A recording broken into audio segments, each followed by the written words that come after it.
지난 금요일 날 뉴스 속보가 하나 뜬 게 있는데요. 아베 신조라고 하는 전 일본의 총리가 자민당 선거 유세를 하는 도중에 총격을 받아서 사망하게 되었다고 하는 안타까운 속보였습니다. 전직 해상자유대 장교 출신인 야마가미 데스야라고 하는 사람이 쓴 총알을 맞고 죽게 되었던 일이죠. 아베 신조라고 하면 우리나라 사람들에게는 그리 달가운 이름은 아니지만 이렇게 비참하게 총격을 받아서 죽게 된다고 하는 것은 정말 안타까운 일이라고 말할 수 있고 참 슬픈 일이라고 할 수가 있겠습니다. 확실한 정보인지는 모르겠지만 이번에 범인이 사용한 그 무기는 3D 프린터로 자체 제작한 무기라고 합니다. 일본은 우리나라와 마찬가지로 총기 사용이 엄격하게 규제되고 있는 나라이기 때문에 총기를 소유하는 것이 쉽지 않은 것인데요. 3D 프린터라고 하는 최첨단 기술을 사용해서 총을 만들었다고 하는 것입니다. 아마 이 3D 프린터를 최초로 개발한 사람은 자신이 개발한 이 3D 프린터가 이런 일에 사용될 거라고 예상이나 했을까요? 아마도 그 프린터를 개발한 사람은 인류의 행복과 발전을 위해서 이것을 만들었는데 사악한 사람은 그것을 사람을 죽이는 살상무기를 만드는 일에 악용하고 만 것이죠. 3D 프린터가 아니라 그냥 자체 제작했다고 할지라도 역시 마찬가지일 겁니다. 그가 가지고 있는 여러 가지 재능들이 있었을 텐데 그 재능을 선한 일, 좋은 일에 사용한 것이 아니라 사람을 살해하는 그런 악한 일에 사용했다고 하는 것이 너무나도 안타까운 일일 것입니다. 그런데 하나님께서 우리들을 창조하신 것도 역시 마찬가지입니다. 하나님께서 우리 인류를 만드신 것은 무슨 뜻을 가지고 만드셨겠습니까? 하나님의 뜻에 따라서 선하고 의롭게 살라고 만들어 주신 것입니다. 하나님의 뜻에 따라 이 세상을 다스리라고 만들어 주신 것이라고 할 수가 있겠습니다. 하지만 인간은 타락했기 때문에 선한 일을 하기보다는 악한 일을 하게 되어 있는데요. 그래서 만일 우리들의 몸이 선한 일이 아니라 악한 일에 사용된다고 하면 그것처럼 안타까운 일이 없을 것입니다. 총격범이 그 자리에서 체포되어서 이제는 법의 심판을 받을 수밖에 없는 것처럼 만일 우리들도 우리들의 몸이 선한 일이 아니라 악한 일에 사용된다면 우리들의 몸이 의의 병기가 아니라 죄악의 병기로 사용된다고 하면 결국에는 우리들도 하나님의 심판대 앞에 설 수밖에 없다고 하는 사실을 기억해야 할 것입니다. 오늘 로마서 6장의 말씀을 읽었는데요. 로마서 6장 12절 13절 말씀에서는 이렇게 우리들을 향해서 권면하고 있습니다. 그러므로 너희는 죄가 너희 죽을 몸을 지배하지 못하게 하여 몸의 사욕에 순종하지 말고 또한 너희 지체를 불의의 무기로 죄에게 내주지 말고 오직 너희 자신을 죽은 자 가운데서 다시 살아난 자 같이 하나님께 드리며 너희 지체를 의의 무기로 하나님께 드리라 말씀하고 계십니다. 이 말씀을 요약하면 뭐라고 요약할 수가 있겠습니까? 우리들의 몸을 불의의 무기로 사용하지 말고 어떤 무기로 사용해라? 의의 무기로 사용해라 라고 하는 것이 오늘 본문의 말씀입니다. 우리들의 몸을 불의의 무기가 아니라 의의 무기로 사용하라고 이렇게 권고하시는 것은 그가 그 권고의 전제가 있습니다. 그 전제가 무엇일까요? 그것은 우리의 몸은 어떻게 사용하느냐에 따라 불의의 무기로 사용될 수도 있고 의의 무기로 사용될 수 있다고 하는 전제입니다. 우리들의 지체, 우리들의 몸, 우리들의 지체를 구성하는 것이 무엇이 있을까요? 손과 발과 눈과 귀와 코와 입과 우리들의 몸을 구성하고 있는 모든 요소들이 지체라고 할 수 있을 것인데, 이 모든 것들이 불의를 이루는 데 사용될 수도 있고, 똑같은 지체지만 의를 이루는 데 사용될 수 있다고 하는 것을 전제하면서 두 가지 방법으로 다 사용될 수가 있겠는데, 기왕이면 무엇을 위해서 써라? 의를 위해서 써라. 선한 일을 위해서 써라. 하나님을 위해서 쓰라고 권고해 주고 있는 줄로 믿습니다. 불의의 무기로 주에게 내주지 말라. 나쁜 용도로 사용하지 말라라고 말씀하고 있는데요, 그렇다고 한다면 우리 몸을 나쁜 용도로 사용한다고 하는 것은 무엇을 가리키는 것일까요? 어떻게 하면 나쁜 용도로 사용하는 겁니까? 어떻게 하면 불의의 무기로 내어주는 것이 되는 것일까요?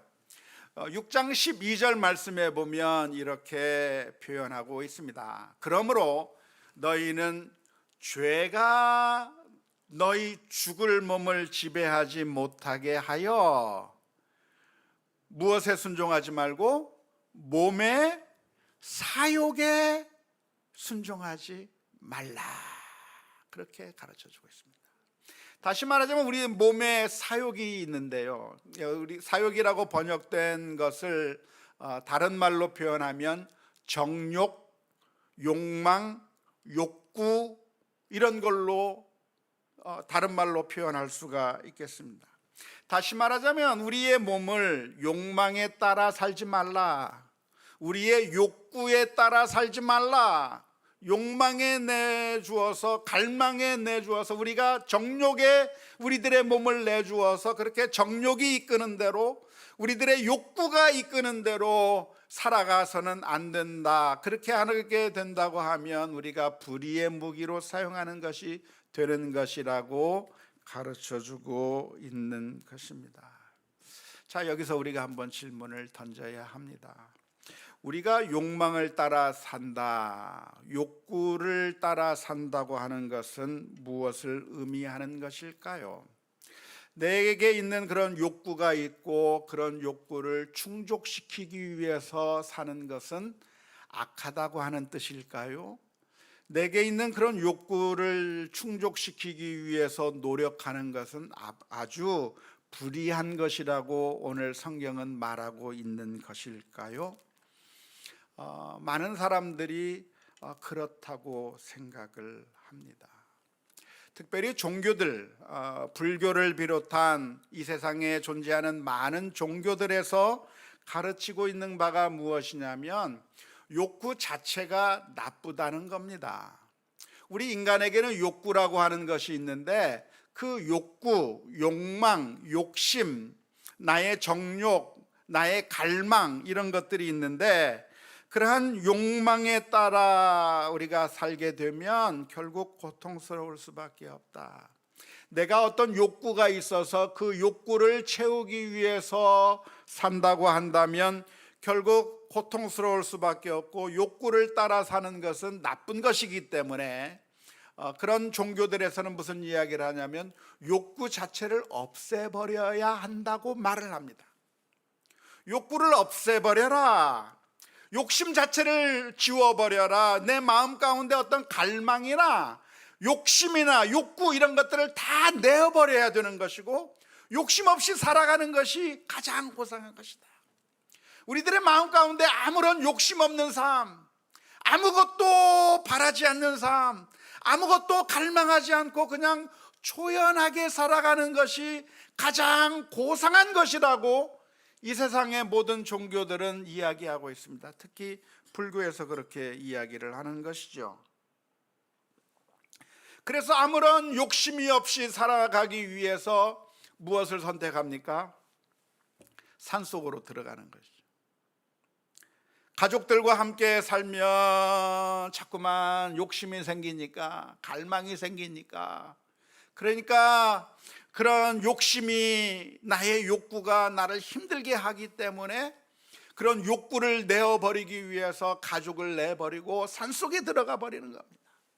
이 사회생활을 하면서 돈을 벌려고 하고 내가 높아지려고 하고 그런 생활을 하다 보면 자꾸만 내가 힘들어지니까 내 마음의 편안함을 위해서, 내 마음이 안정감을 누리기 위해서 이 사회생활을 다 포기해버리고 어디로 가요?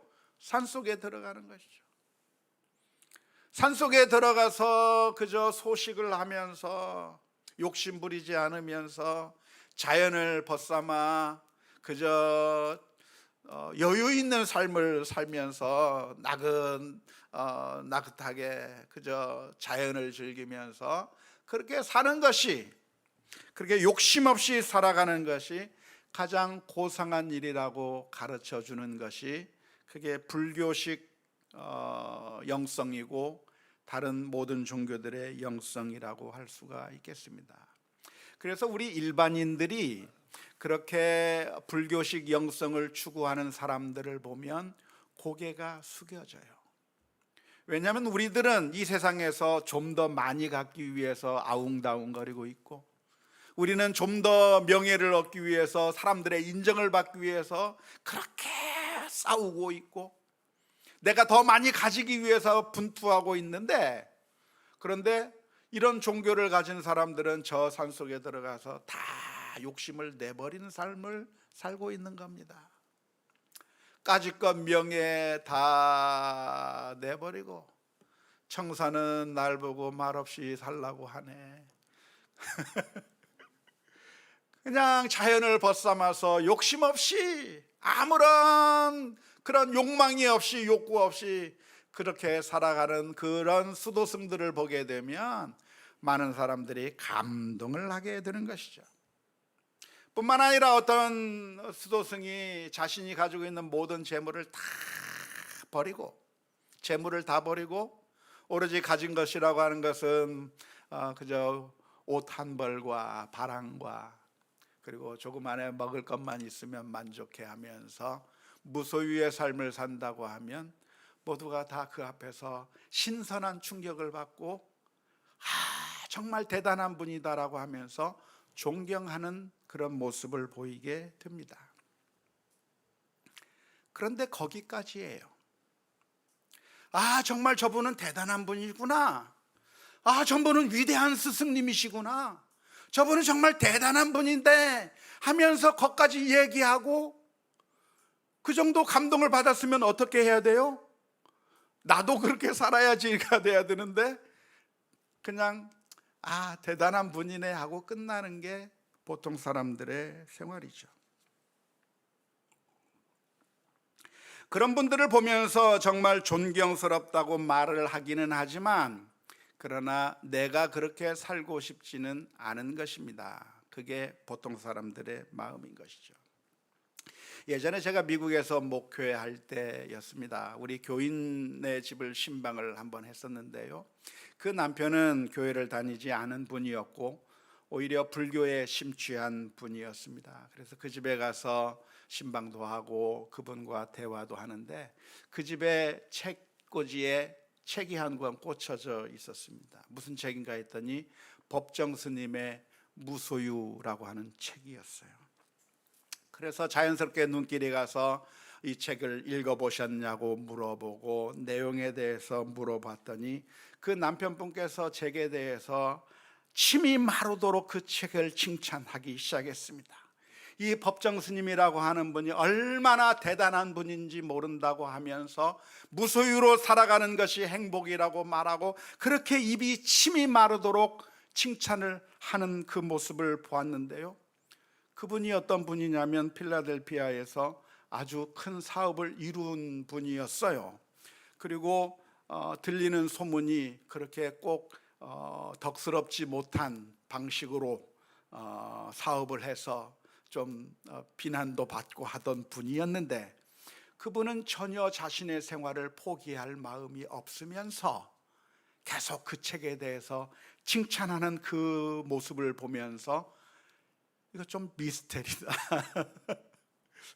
도대체 이 책을 왜 칭찬하고 있을까? 그렇게 생각한 적이 있습니다. 많은 사람들이 그 길을 가지도 않을 뿐만 아니라 소수의 사람들이 그 길을 가기는 가지만 성공하지 못하는 거죠. 무소유의 길을 가겠다고 말하고 욕심을 버리겠다고 하는 그 길로 가고, 그래서 열심히 수련하고 있는데 그렇게 해서 욕심을 버릴 수 있느냐면 버리지도 못하는 것이 우리들의 문제인 것이죠. 오히려 더 많은 것을 가져야만 무소유가 가능하다고 하는 그런 궤변을 늘어놓기도 하거나, 때로는 그런 사람들끼리 모인 곳에서 여러 가지 권리, 여러 가지 그 권력 문제로 서로 싸우는 이야기들이 뉴스에 나오는 것을 보면서 안타까운 마음을 금할 수가 없는 것입니다. 오늘 성경 말씀에서 우리가 그 불의의 병기로 사용되는 것, 불의의 무기로 사용되는 것은 무엇인가? 우리의 욕심을 따라 사는 것, 우리의 욕구를 따라 사는 것이, 그것이 바로 불의의 병기로, 불의의 무기로 사용되는 것이라고 말씀하고 있는데, 그러니까 우리 크리스찬들도 불교도나 다른 종교에서 말하고 있는 것처럼 우리의 욕심을 완전히 버리는 수련을 하는 것이 옳다고 말씀드리는 것일까요? 사실은 그렇지 않습니다. 인간에게는 욕구라고 하는 것이 있는데, 그 욕구는 나쁜 것이 아니라 사실은 자연스러운 것이죠. 배가 고프면 무엇인가를 먹고 싶고, 그리고 졸리면 자고 싶고, 힘들면 쉬고 싶고 하는 것은 자연스러운 욕구라고 말할 수가 있습니다. 욕구 이론하면 아마 들어보셨을 거라고 생각하는데요, 매슬로우라고 하는 그런 학자가 쓴 욕구의 5대 욕구 이론이 있습니다. 한번 도표를 한번 봤으면 좋겠는데요, 사람들에게는 여러 가지 욕구가 있는데 생리적인 욕구부터 시작해서 안전 욕구, 소속과 애정의 욕구, 존중의 욕구, 자아 실현의 욕구까지 다양한 단계의 욕구들이 있다고 하는 겁니다. 식욕이라든가 배설과 성욕의 욕구로부터 시작해서 더 나은 인간이 되고자 하는 그런 욕구에 이르기까지, 하위 욕구에서부터 상위 욕구까지 있는 것인데, 생리적인 욕구가 채워지면 그것으로 만족하지 않고 안전에 대한 욕구가 생기게 되고, 안전이 보장이 되면 그 다음에는 소속과 애정의 욕구, 사람들로부터 사랑받고 싶은 욕구들이 있고, 더 나아가서 존중받고 싶은 욕구, 인정받고 존경받고 싶은 그런 욕구, 더 나아가서는 자기 자신을 실현시키고자 하는 그런 욕구가 있다고 하는 그런 이론이 매슬로우의 5대 욕구 이론이라고 합니다. 아마 잘 들어보셨을 겁니다. 이게 전통적인 것이기 때문에 그렇습니다. 제 개인적인 생각으로는 저는 이 부분에서 연구한 학자는 아니기 때문에 잘 모르지만 개인적인 생각은 그래요. 이 인간에게 이런 여러 가지 욕구들이 하위와 상위로 나누는 것은 별로 바른 관점은 아니겠다 싶어요. 왜냐하면 사람에게 이 모든 욕구가 동시에 한꺼번에 존재하는 것이지, 하위 욕구 따로 있고 상위 욕구 따로 있고 이것이 채워져야 그 다음에 욕구되고 하는 것이 아니라, 하위 욕구도 필요한 반면에, 이래 생리적인 욕구도 필요한 반면에 인정받고자 하는 욕구도 있고, 다양한 욕구들이 우리 사람의 마음 가운데 자연스럽게 있는 것이 정상인 것이고, 그 욕구가 있는 것을 채우기 위해서, 욕구를 충족시키기 위해서 노력하는 것은 나쁜 것이 아니라 사실은 정상적인 것이라고 말할 수가 있는 것이죠. 그런데 이 욕구를 채우는 것이 문제가 될 때가 있습니다. 언제가 문제가 되나요? 그것은 잘못된 방법으로, 하나님의 법칙에서 벗어난 방법으로 욕구를 채우려고 할 때 잘못되는 것입니다. 나쁘게 되는 것이죠. 예를 들자면, 우리가 배고픔을 느끼고 허기를 느껴서, 그래서 무엇인가를 먹고 싶은 욕구가 생기고, 그래서 점심을 먹는다고 하면 그게 나쁜 일인가요? 아니요. 그건 자연스러운 일일 겁니다. 하지만 그 허기진 그것 때문에 무엇인가를 먹고 싶은 욕구가 잘못되는 때는 언제입니까? 그것은 잘못된 방법으로 그 욕구를 충족시키려고 할 때인 것이죠. 예를 들자면 너무 많이 먹으려고 하거나 내 것이 아닌 다른 사람의 것을 먹으려고 하거나 부당하게 탈취하려고 하거나 내가 먹기 위해서 다른 사람들로 하여금 못 먹게 만드는 그런 잘못된 일을 한다고 하면 그 욕구를 잘못 발산시키는 것이 되는 것이죠. 성욕도 마찬가지예요. 하나님께서 정하신 가정의 테두리 안에서 남편과 아내가 서로 사랑하는 것은 정상적인 것이고 자연스러운 것이고 복된 일입니다. 수치스러운 것이 아니라 옳은 일이죠. 성경은 절대 금욕을 가르쳐주고 있지 않습니다. 독신으로 살아야 하거나 평생 수절을 하면서 사는 것이 그것이 바람직한 것이라고 성경은 절대로 가르쳐주지 않습니다. 오히려 하나님께서는 사람이 독처하는 것이 좋지 못하다고 말씀해 주신 것이죠. 하지만 어디서 문제가 됩니까? 나의 이런 욕구를 충족시키기 위해서 돈으로 매수하거나 부부간의 테두리를 벗어나거나 잘못된 정욕을 이렇게 발산하는 것은 잘못된 것이 되는 것이죠. 명예와 인정과 자아 실현의 욕구도 마찬가지입니다. 우리의 그 자아를 실현하기 위해서, 우리의 만족함을 위해서, 인정받기 위해서 땀을 흘리며 노력하고, 그래서 많은 것을 거두고 업적을 이루고, 그래서 사람들로부터 박수를 받는 것은 자연스러운 것이고 정상스러운 것이지 나쁜 일이라고 말할 수가 없는 것입니다. 그런데 어디서 잘못되는 것입니까? 정상적인 방법이 아니라 다른 사람들을 착취하면서 갑질하면서, 그래서 부당한 방법으로 내가 더 많은 것을 성취하고 그래서 인정받으려고 노력한다고 하면 그것은 불의의 병기로 사용된 것이라고 할 수가 있겠습니다. 그래서 오늘 성경 말씀은 우리 자신을 그런 잘못된 방식의 욕구를 위해서 따라 살지 말고 어떻게 살라? 의의 무기로 우리 자신을 드리라고 권면하고 있는 것입니다. 의의 무기로 하나님께 드리라고 하는 말씀은 무슨 말씀입니까? 그것은 우리가 하나님의 뜻에 순종하며 살아라고 하는 것이죠. 선한 일을 하라고 하는 것입니다. 하나님께서 기뻐하시는 일을 하라고 하는 것입니다. 하나님께서 기뻐하시는 일은 어떻게 할 수 있을까요? 주님의 말씀대로 순종하는 것입니다. 내가 어떤 일을 하기 전에 우리 자신에게 물어봐야 되는 것이죠. 과연 이 일을 하나님께서 기뻐하실까? 예수님이라고 한다면 이 순간에 어떻게 하실까? 이 일을 주님께서 기뻐하실까 질문해야 되는 것입니다. 그래서 주님 앞에 나아가 엎드려야 되는 것이죠. 영적인 그 훈련이 있다고 한다면 그것은 항상 하나님의 뜻을 묻는 것입니다. 다윗은 전쟁을 하러 가기 전에 먼저 하나님 앞에 엎드렸습니다. 하나님, 전쟁하러 가야 됩니까? 하지 말아야 됩니까? 자신이 지금 전쟁을 해야만 될 것 같은 상황 가운데서도 다윗은 먼저 하나님의 뜻을 물었어요. 그리고 하나님께서 가라 하면 갔고, 가지 말라고 하면 스탑하고 말았던 겁니다. 성전을 세우려고 하는 그런 욕심이 있었는데 그 성전을 세울까요? 물어봤을 때 하나님께서 세우지 말라고 했을 때 멈춰버린 거예요. 왜? 내 뜻이 아니라 하나님의 뜻대로 순종하는 그것이 바로 믿음의 길이요 의의 무기로 사용되는 것이기 때문에 그렇습니다.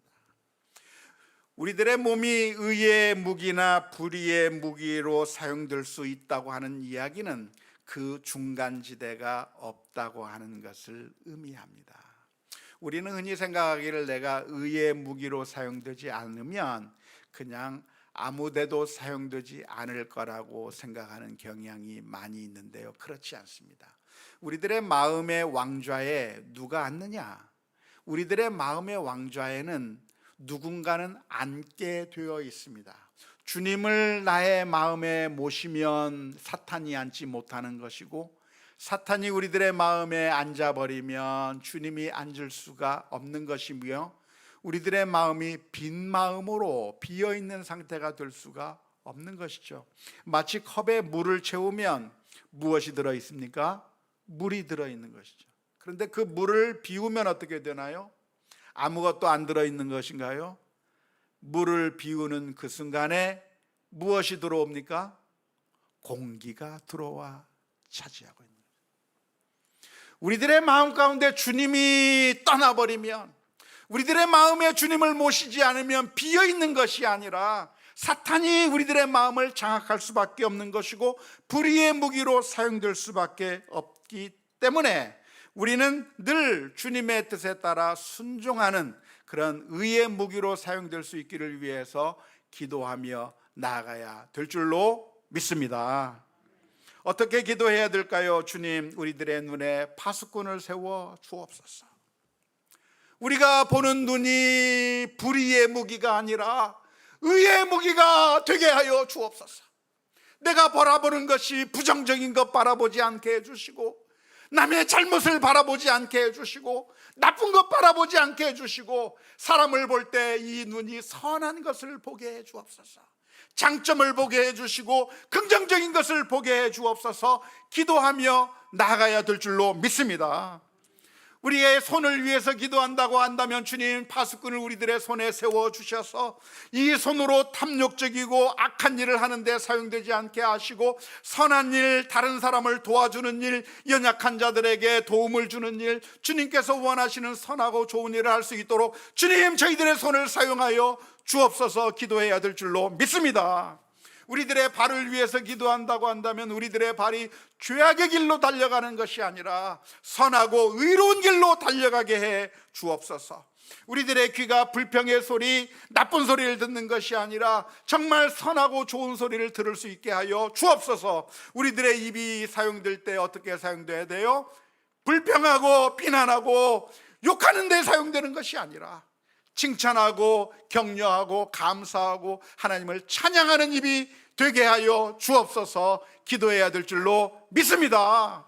그래서 매 순간순간마다 우리가 행동할 때마다 한번 멈추어 서서 이것을 정말 하나님께서 기뻐하실까 생각하셔야 돼요. 내가 이 말을 하면 주님께서 기뻐하실까를 생각하셔야 돼요.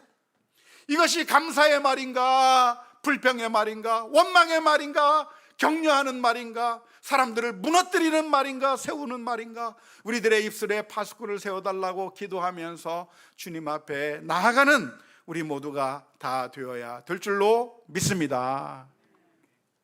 왜 우리는 그렇게 해야 됩니까? 왜냐하면 예수 그리스도의 은혜 아래 있는 사람들이기 때문에 그렇습니다. 로마서 6장 14절 말씀에 이렇게 기록합니다. 죄가 너희를 주장하지 못하리니 이는 너희가 법 아래 있지 아니하고 은혜 아래 있습니다. 우리들은 어디에 있어요? 은혜 아래 있습니다. 예수님께서 저와 여러분들을 위해서 십자가를 지셨고 그 십자가의 보혈의 피로 인해서 우리들의 죄를 다 씻겨주심으로 말미암아 이제는 주님의 그 은혜 가운데 그 은혜 아래 있는 자가 되었고 우리들의 마음 가운데 예수님을 우리의 왕으로 모셨기 때문에 우리는 악한 길이 아니라 이제는 선하고 의로운 의의 무기로 사용될 수 있기 위해서 날마다 기도하며 나아가는 우리 모두가 다 될 수 있기를 주님의 이름으로 축원합니다. 예전에 제가 미국에서 있었던 일인데요, 운전을 하고 가다가 제가 운전을 잘 못한 것은 아닌데 제 운전이 좀 거슬렸던 사람이 있었나 봐요. 그래서 제가 우체국 앞에 차를 세워놓고 우체국에 들어가려고 하는데 다른 차가 제 뒤에 딱 서더니만 내려서 제 차를 어떤 백인 그 젊은 아이가 하나 내리더니만 제 차를 발로 팡 차고 그리고 가버리는 거예요. 그 모습을 보고 제가 기분이 좋았을까요? 나빴을까요? 기분이 되게 나빴어요. 그래서 그 순간에 제가 뭘 한 줄 압니까? 이 차 번호판이 뭔가 하고 번호판을 외기 시작했어요. 왜 외기 시작했을까요? 복수를 언제 해야 되겠다. 저 번호판 분명히 우리 동네 차량일 텐데 저 번호판을 보면 밤중에 가서 타이어 판거를 빵 내버려야지 하는 그런 마음이 쑥 솟아올라서 번호판을 열심히 외다가 그러다가 멈췄어요. 그건 하나님께서 기뻐하실 일이 아니더라고요. 내 원수를 사랑하라고 말씀하셨고, 누군가 너의 오른편뺨을 때리면 왼편뺨을 갖다 대라 하셨고, 아니 우리가 하나님을 향해서 원수가 되었을 때 주님께서 우리를 심판해 버리신 것이 아니라 우리를 구원하시기 위해서 하나밖에 없는 그 아들을 우리 위에 내어주신 그 하나님의 사랑 때문에 우리가 구원을 받았다고 한다면, 이제는 불의의 병기로 우리의 몸이 사용되는 것이 아니라 악한 방법으로 우리들의 머리가 사용되고 손이 사용되고 발이 사용되는 것이 아니라 이제는 주님께서 우리의 마음에 역사하시는 대로, 주님께서 들려주시는 대로 순종하며 나아가는 우리 모두가 다 되어야 될 줄로 믿습니다. 우리는 그런데 그렇게 하기가 너무나도 힘들어요. 예배 시간에는, 설교 들을 때에는 주님의 말씀을 듣는 것 같다가도 조금만 지나면 언제 들었나는 듯이 우리는 늘 잊어버리고, 나에게 조금만 서운하게 해도, 나에게 조금만 나쁘게 해도 내 마음을 콱 닫아버리고 절대로 아는 척하지 않고 원수처럼 지내버리고 악을 행하는 불의의 무기로 내 마음과 내 손과 내 발을 사용할 게 아니라 예수 그리스도의 십자가를 바라보며 주님의 뜻에 따라 우리의 몸이 의의 무기로 사용되기를 소원합니다. 기도하며 나아가는 우리 모두가 다 될 수 있기를 주님의 이름으로 축원합니다. 우리 함께 같이